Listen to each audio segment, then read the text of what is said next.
সালামু আলাইকুম।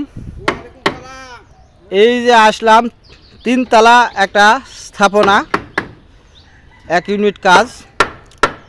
প্রথম তলা হয়ে গেছে, এই দ্বিতীয় তলার কাজ শুরু।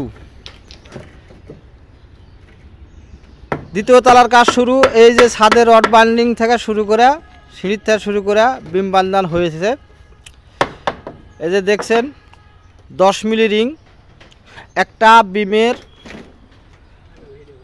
গ্যাপ মাপে 4 ভাগে ভাগ করে, গোড়ার যে 4 ভাগের 1 ভাগ, সেই 1 ভাগ হলো 5 ইঞ্চি পরপর 10 মিলির রিংগুলো এগুলো বাঁধা আছে এইভাবে, আর মাঝে রিংগুলো আছে 7 ইঞ্চি পরপর। রড, মেন রড নিচে 3টা স্টেট রড, উপরে 2টা স্টেট রড আর এক্সট্রা টপ, এইভাবে মিলিয়ে কাজকাম করা হয়েছে। এই উঠে চলে আসলাম। এই যে সিঁড়ির কাজ চলেছে, আগামীকাল ঢালাই। খুব সুন্দরভাবে মিলিয়ে ধাপগুলো মারা হচ্ছে। বিশেষ সমস্যা হয় এই সিঁড়ির, এই যেমন এখানে ব্লক দেওয়া আছে, ব্লক দিয়ে পলিথিন দিয়ে সুন্দর করে মিল করে একবারে চলে আসছে, এটাই ভালো। পরে দেওয়ারও সমস্যা, ভুলভালে পাড়ি দেওয়াও হয় না, এটা মালিক তরফও বুঝতে পারে না। পরে কিন্তু দেখা যায় যে শাটারিং খোলার পরে রডটা বাইর হয়ে যায়। এই উঠে চলে আসলাম ছাদের উপরে।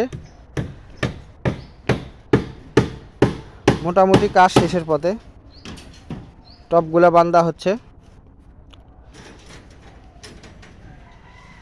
1 ইঞ্চি ব্লক নিচে, 3 ইঞ্চি হাই ব্লক পকেটের উপর লেয়ারে দেয়া, মাঝখানে যে এটা ফাঁকের দূরত্ব গ্যাপটিংটা খুব সুন্দর আছে। এই যে দেখা যাচ্ছে, এই যে 3 ইঞ্চি ব্লক হাই ব্লক, যে মাঝে যে গ্যাপটা, এই গ্যাপটা সুন্দরভাবে করা আছে।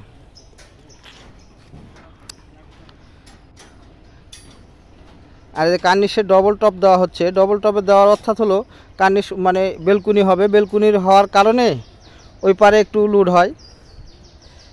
এই লুড ক্যাপাসিটিটা নেওয়ার জন্য এক্সট্রা টপটা ডবল।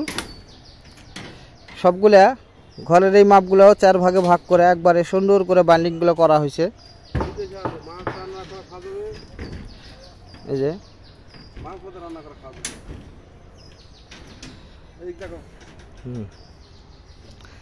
এই যে আমার ঘরওয়ালা স্থাপনার মালিক অনেক বুদ্ধিমতী এবং উন্নয়নী।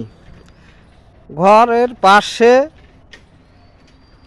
একবারে সুপারির গাছ লাগাইছে, সুপারির গাছে আবার বিদেশি গড়া আলু উঠায় দিছে।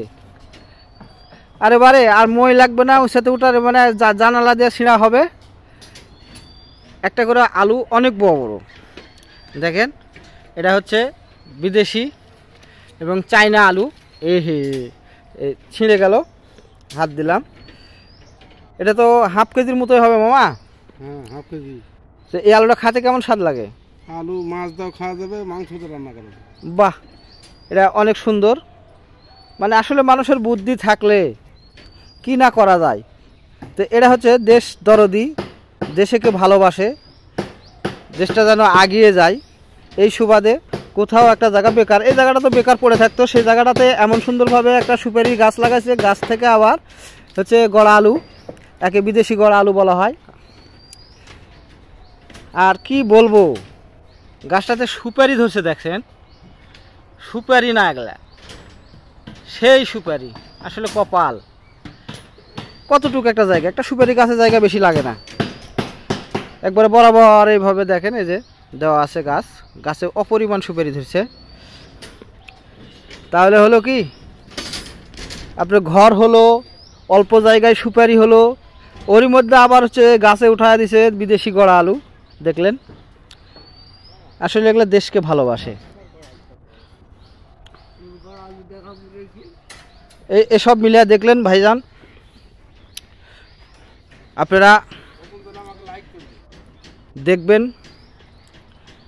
এইভাবে জায়গা ফেলা রাখবেন না, এইভাবে গাছও লাগাবেন দেশের উন্নয়নের স্বার্থে এবং লক্ষ্যে।